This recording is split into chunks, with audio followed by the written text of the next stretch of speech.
The Ibanez TS9 Tube Screamer is a classic overdrive pedal that has been cloned many times throughout the years. It's built in its classic unique Ibanez/Maxon style metal enclosure and is buffered bypass switching. This pedal sells for $100 new or $75 plus shipping used. At least that is typically the lowest used price at the moment, but can be found cheaper. Hello everyone, and today we're going to be talking about the Ibanez Tube Screamer.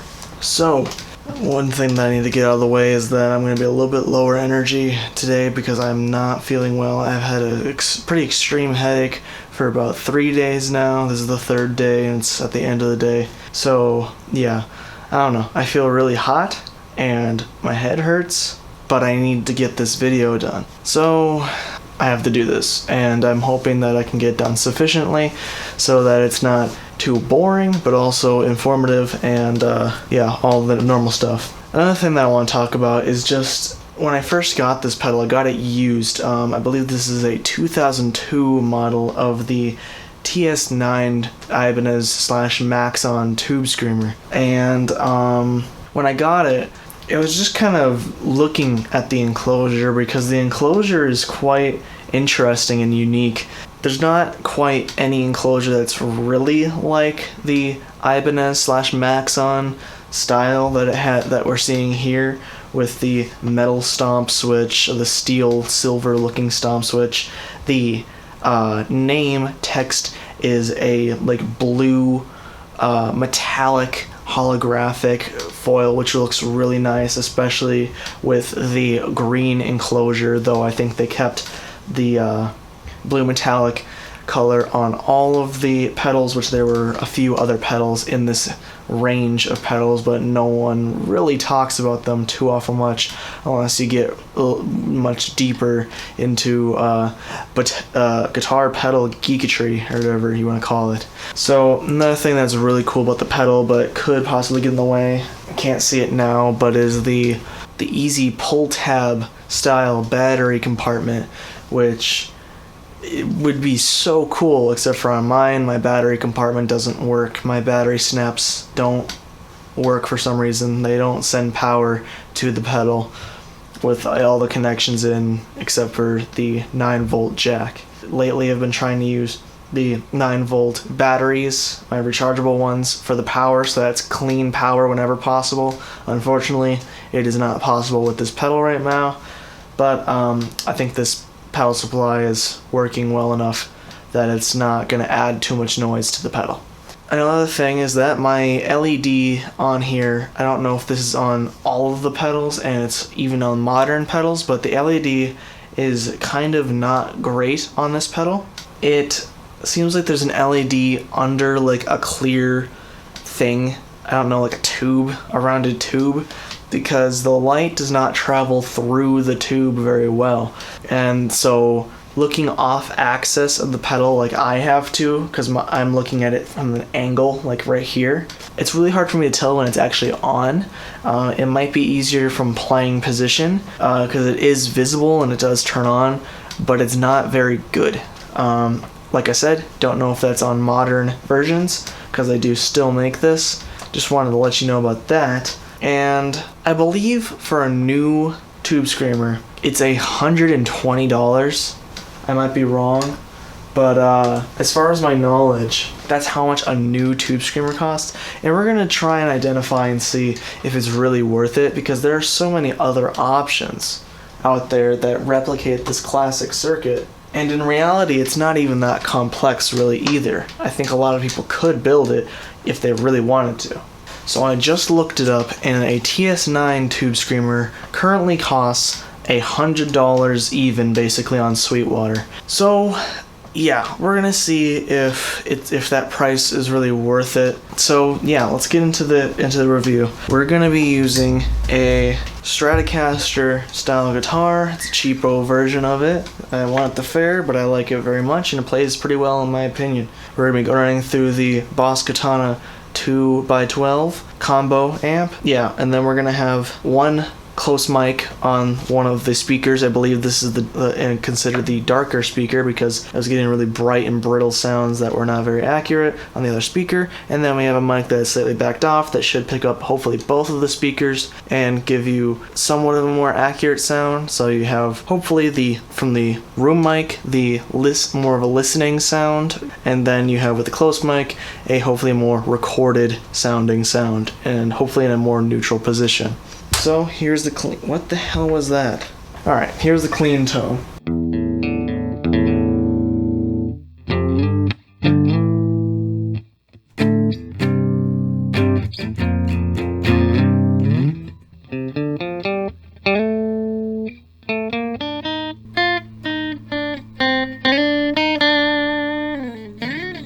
Alright, so there are some clean tones. Before we turn on the pedal, let's talk about what controls we have here. The very classic basic controls. So right here we have level. This controls how loud the pedal is actually going to be. In the middle here we have tone, which controls the bright or darkness of the pedal. So if you're getting a little too many frequencies in the upper spectrum, you can turn it down. Then you can make it a little more bassy, or you can make it a little more trebly. And then lastly we have drive, which is going to give you your classic distortion. This is going to be light clipping, I believe, soft clipping, and it's going to give you some nice distortion as you turn it up. Or it can just give you some extra boost. I think it only starts distorting really at around the noon position. Sorry, I said that a little weird. Around the noon position I believe is when the distortion really starts. So, with that being said, let's turn on the pedal, and we're going to be using this in a boost configuration currently with the drive all the way down, tone at noon, and level at noon. Now see, I can't even tell if this is turned on. It is. Okay, you can see it really easily on the pedal cam, but from my angle, looks like nothing even happened.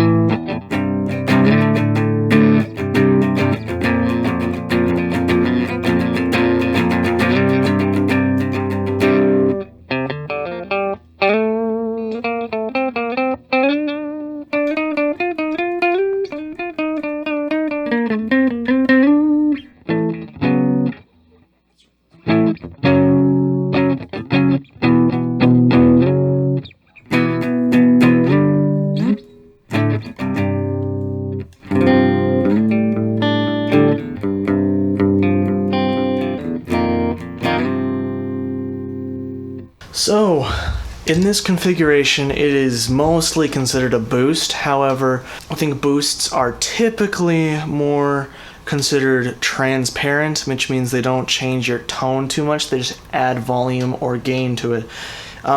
This does add a tone shift. It's very well known that the Tube Screamer adds a mid boost sort of to it. So it's not going to be a completely just basic boost. If that's how you want to try and use this pedal, it's not going to work that way for the most part. So let's start by turning up the drive a bit. We're going to turn it to about 9 o'clock.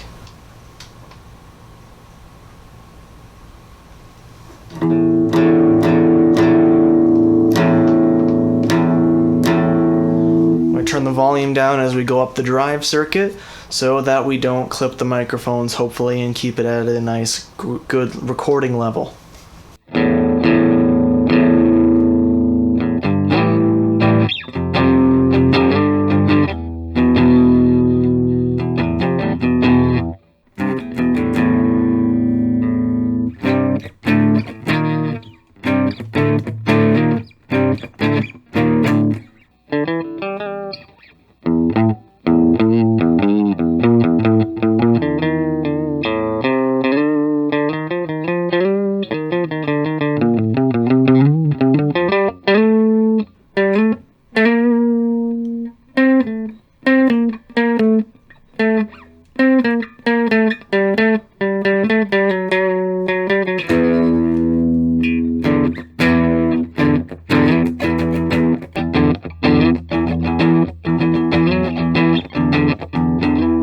So, as you might have heard, there's not a whole lot going on. There was some distortion there, but it really felt like it was just like a little bit of grittiness that was underneath the clean of the guitar. It didn't really sound like it was actually distorting too much, which makes sense. So let's turn the drive up to about 1030.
I've switched the tuning from E standard to drop D because I'm more used to that when I finish my solos with the simple chords.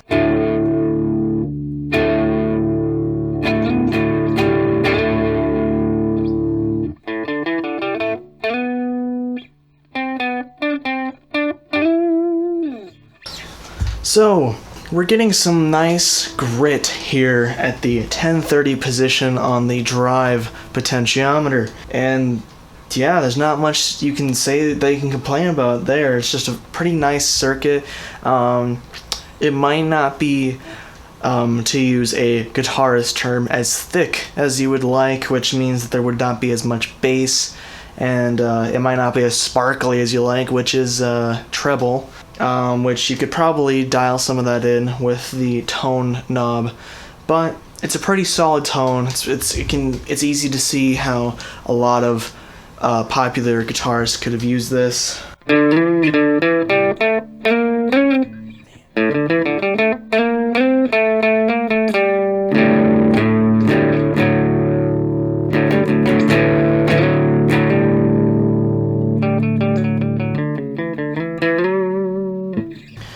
Yeah, it's pretty decent, especially probably if you use some more of your amplifier, EQ. That could also help as well. Really dial that in to your taste, if you would like. So, with that being said, let's turn the drive to noon.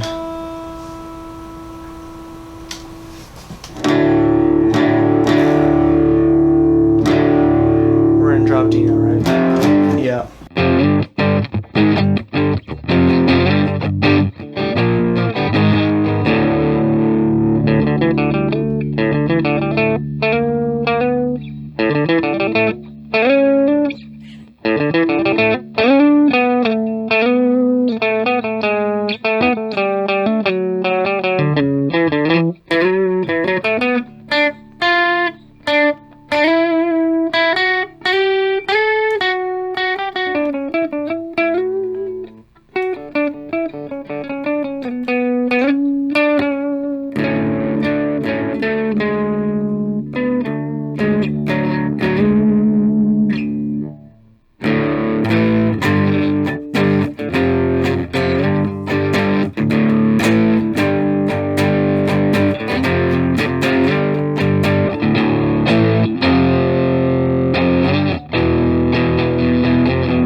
Again, very solid tone. Not much to complain there. Not much to really say about it either, though.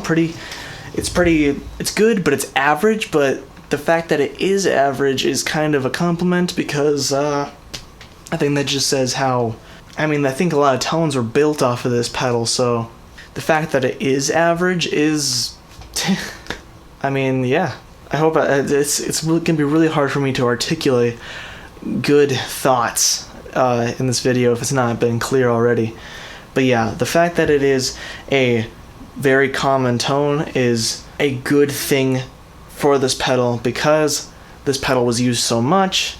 It's very common to hear tones like this. Had a bit of voice crack there. I gotta drink something. I need more water, but not quite yet. Let's turn the drive knob to about 130. I'm hearing a little bit of hiss from the amplifier now. I don't know if it's audible on the microphones, but it probably won't be in my editing anyway. But just something of note, you know, as you get gainier, there's usually gonna be some hiss. Just a normal thing.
Alright, so we're getting that nice in-between of light and heavy distortion. It's kind of right in that perfect sweet spot where you get the thickness of distortion the thickness that happens because of distortion, but also it's not just it feels more powerful than your average clean tone, but yet you're also having the articulation of the cleans, which is very nice. This is pretty much where the overdrive excels at, and typically where you want an overdrive if you want to use an overdrive rather than a boost or a distortion. Let's turn the drive knob to 3 o'clock.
So now we're getting into territory where this can be kind of considered a distortion pedal.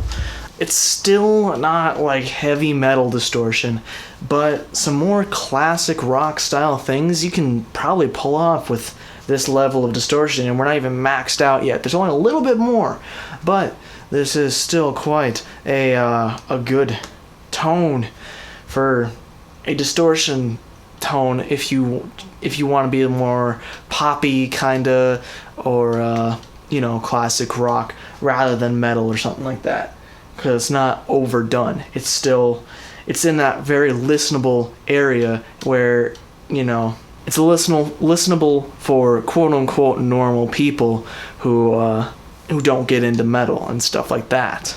So with that being said, let's turn the distortion all the way up and see how it sounds.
Damn, I don't even know how I did that. I think it was that a natural harmonic? I don't know how I did that. I'm never gonna be able to do it again. I might have had a pinch harmonic on accident, and I can't do them normally, which really pisses me off.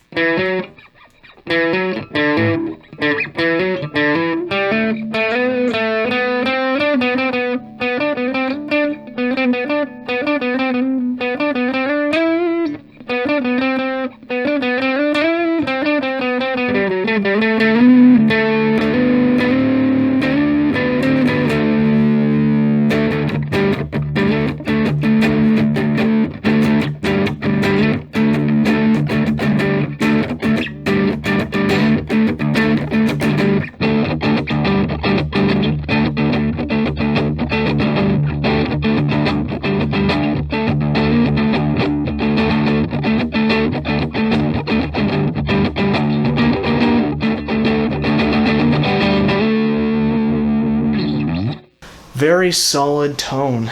So this is probably a great place for if you wanted to drive stack, if you wanted this pedal to come after another driving pedal to get a more gain driven tone, more of a metal tone. This would probably be a very good pedal to have on the last leg so that you can get that mid boosted tone, which is very good for distortion, because that's right in the pocket of where the guitar should be, which is why another reason why this pedal is quite popular, is because it puts it right in the proper pocket of a mix in a band.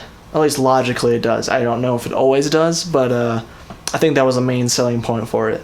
So now we've talked about the tone, or we've talked about the distortion of it. Let's turn the drive back to, I don't know, it's hard for me to pick in a good position. I have a kind of complicated relationship with overdrive, because I have not picked an overdrive that I really like. I did start off liking the Stax O-Drive 2, I believe it's called.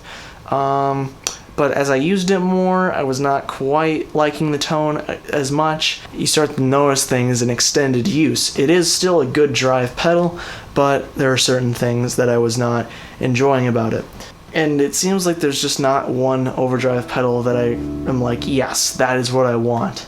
With that being said, I think that 130 position was where I was saying that is the sweet spot. So let's turn it there, and then we'll move on to tone.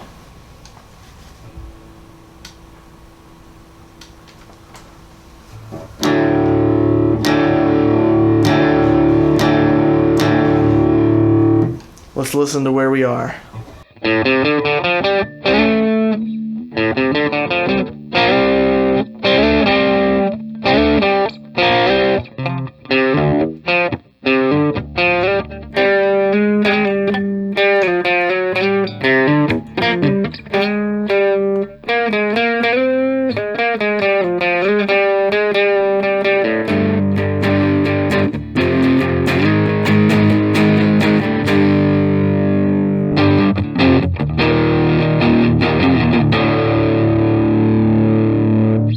So, very good distortion tone, and it still has the articulation.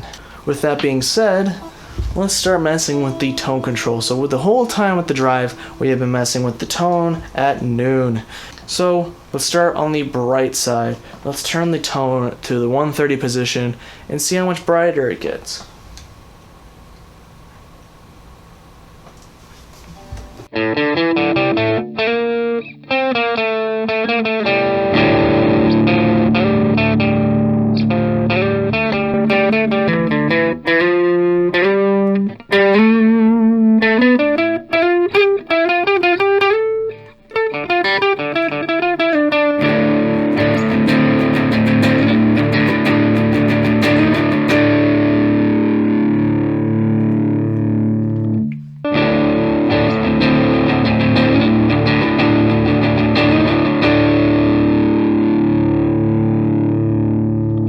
So, to me, it didn't really sound too much brighter, but that might just be me in the room being off axis.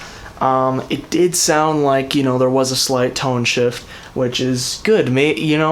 It's usually a good thing to be able to have some microtones in there and not have it be so exaggerated, especially only having that little bit having only turned it that little bit far on the knob. So, let's turn it to 3 o'clock and we'll see how it sounds there.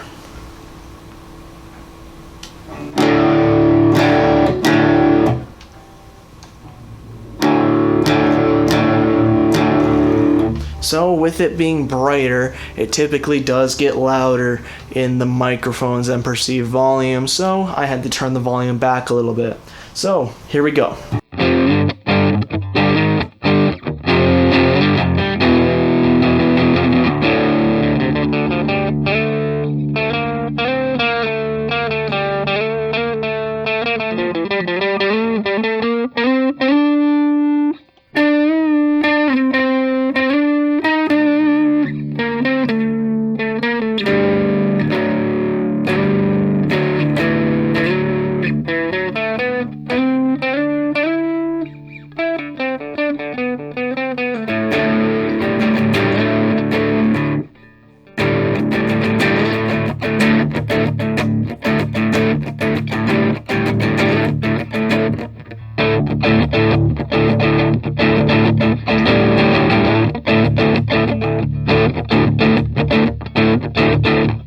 God, I don't know what I'm doing. Anyway, it's hard when you're doing these slight adjustments, really hearing the difference. Of course, going back in the video and then jumping forward, there should be timestamps. You'll probably hear them a lot better, but yeah, it's harder for me to hear them really, and especially at the moment. I'm not phoning in this video, but oh my god, I am kind of struggling, honestly. I don't know if it's coming through, but yeah, I'm not doing the greatest that I possibly could. Although I don't know how much different my playing would be.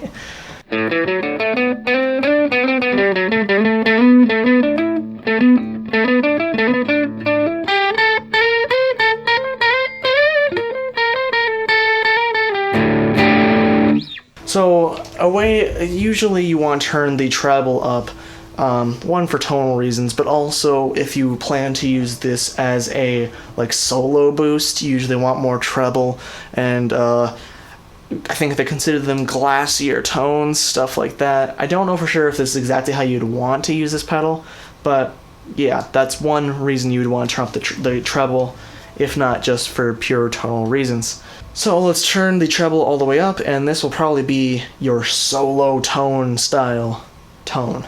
We'll see though. Ooh, get a lot more of that hiss.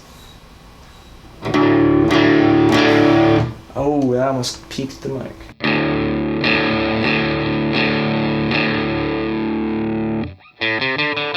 Now this is a fairly obvious and exaggerated tone because it kind of just happens to be that way when you turn a potentiometer fully one way, because it completely cuts out the other end.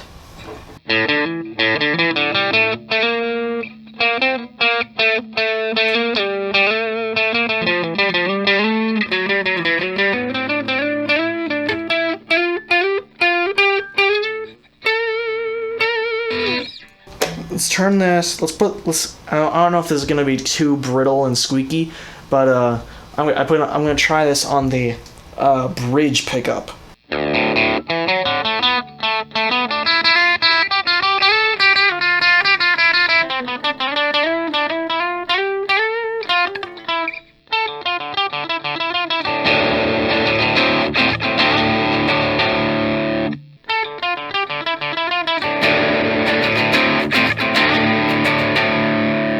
So yeah, pretty brittle. Let's turn it on the number 2 position, I believe it's called.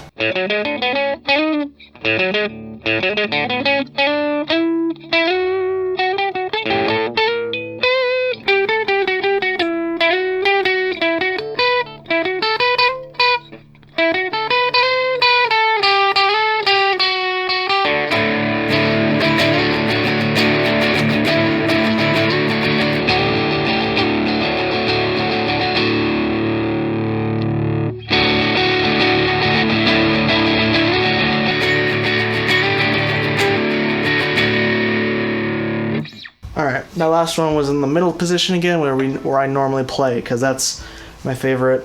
That's why I use this. That's why I use this. That's why you should use this, is for the middle position, because that's the whole unique part of it. At least that's my take on that.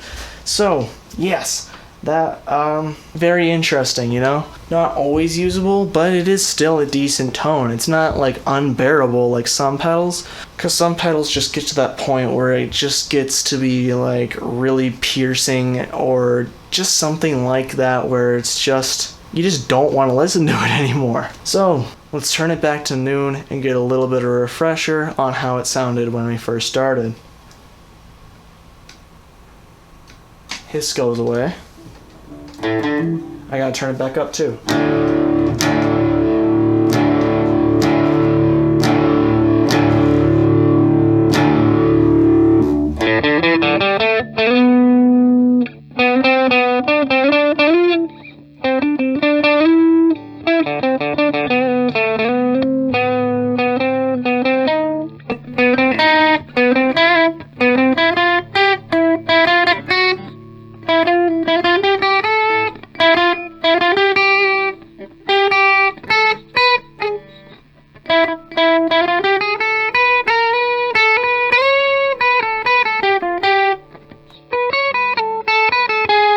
Damn it.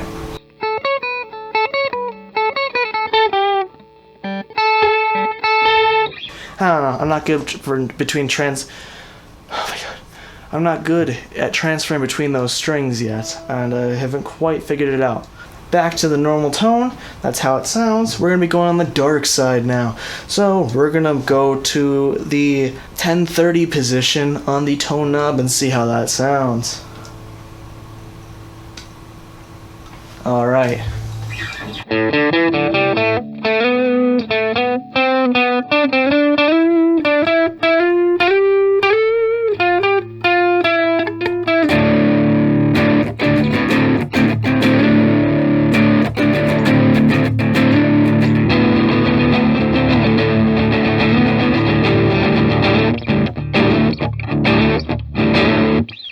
All right.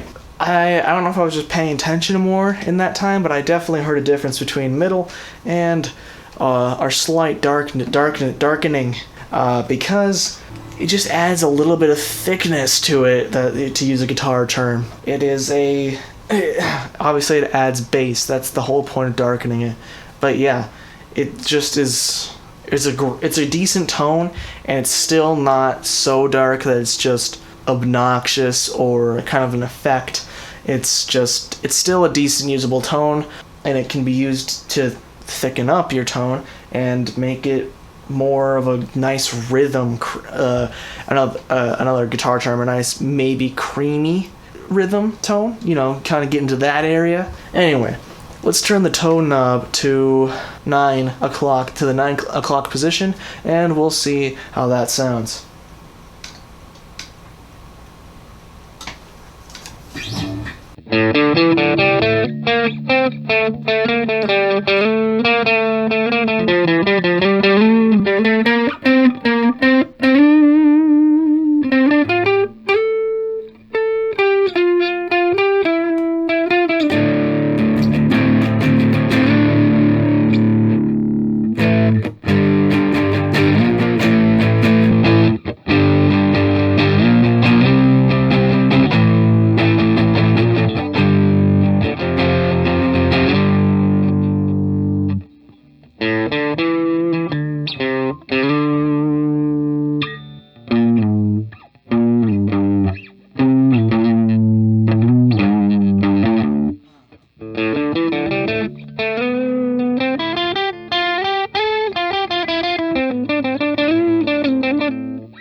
So, definitely, I don't know if it's just that I hear the bass frequencies easier, if I'm just once again paying more attention, but yes, there was a significant difference in that to me.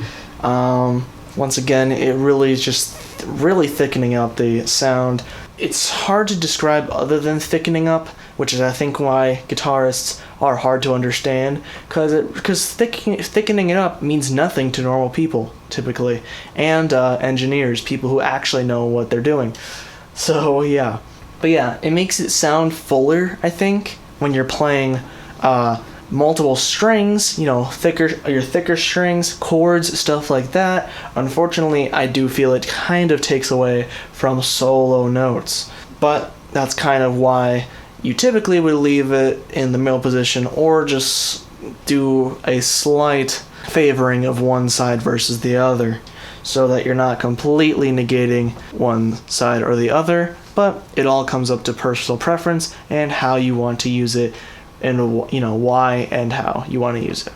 So let's basically finish this off by turning the tone all the way dark.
So, now this is the point where I think that people would be considering it kind of woolly, which is another guitarist tone, but I think that might be more of a British one. I don't know. I might be wrong.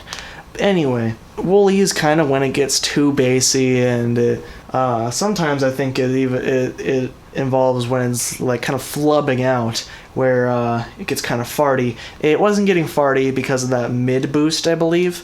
If it was more of a full frequency push pedal, then maybe it would have. But yeah, no, it's not. It didn't. So it's still a usable tone, but it is, I think, quite a bit darker than you would typically want when you want even a rhythm tone, especially for a guitar. But yet it also would not work for bass, at least not with this pedal. I think there is a bass version of the Tube Screamer available somewhere, but it might be, I think, a TS808. But yeah, let's get some final thoughts. Is this pedal... There's a few different questions to be presented here, because the main one is this pedal worth it, especially nowadays? This is one of the most popular guitar pedals on the planet. One of the most popular. I'm not saying it is the most popular, but it's quite up there. And thus it has been cloned a million times. And you can typically get Tube Screamers for $20 to $30, $20 to $30 to $60, depending on your priorities. I believe Behringer makes a TS808 clone, which is their vintage tube overdrive, which the TS808 is supposedly an upgraded version of this pedal, and I think that goes for $200 or more, new now, even today. And it doesn't even have a fancy enclosure. It is pretty much just a basic enclosure. It has the normal 3-pole double throw boutique foot switch that you see on a lot of pedals today, like the Nobles or MXR pedals. So is this pedal worth it? It's really hard for me to make that decision, because I think it's really up to you and your values and your personal, I don't know, maybe moral beliefs. Because there's an argument to be said about taking money away from the creators, even though the creators may have been Maxon. I don't know about that. There's some history there that I'm not for sure of. But there's also the fact to be said that it is not that complicated of a circuit. It's like the argument of why the fuzz face is so expensive. And that's just simply because of the industry, and at least I think it's because of the industry and the fact that it's in all these weird, it's in the weird enclosure and all that. Yet it is such a simple circuit to actually make. Yeah, I really think that that's up to you. Personally, I don't think I would buy a Tube Screamer new, at least TS9 like this, from Ibanez or Maxon. It's just part, my personal values. I got this one used for $60, which they're actually kind of hard sometimes to find, at least the full-size ones like this. It's kind of hard to find them used for $60, and then you usually have to pay plus shipping, which is at least $10. So it's one of those things. I don't know. It all comes down to your values. But is this pedal good? Of course it's good. It's a classic, and the reason that it is a classic is because it is good. And that's the reason why there's so many clones, why so many people have done so many things, why there's the JHS Bonsai, which is, I believe, 9 Tube Screamers in one. I don't quite remember how there's 9 different Tube Screamers, but there is 9 different Tube Screamers. And that's just, yeah, it's quite amazing, Yeah, overall, it's just a great, it is a great pedal, and I guess $100 is considered cheap for guitar pedals, at least by company standards, because that's the affordable line of JHS is $100. Even though personally, I think affordable has to be like $60 max to be considered affordable. But that's also a matter of opinion, of course. So, I hope you enjoyed this video. We normally do guitar and drum related content, though we do mix it up every once in a while. I recently did some Lego stuff. I do a lot of 3D printing because that's been pretty important in my life lately. I'm hoping to do some DIY projects sometime soon here. And so, yeah, subscribe if all of that sounds good. Leave a like. I don't know if I said this already, but I have 3-day headache brain.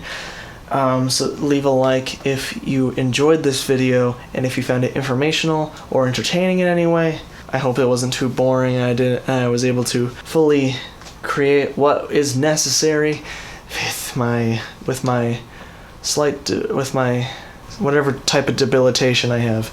Disability? No. Sickness? It's not quite sickness. It's not COVID, because I did a COVID test and it came completely negative. It didn't even come up with like a slight positivity, which it could have. But yeah. So, that's all I have to say. So I'm going to say, bye-bye.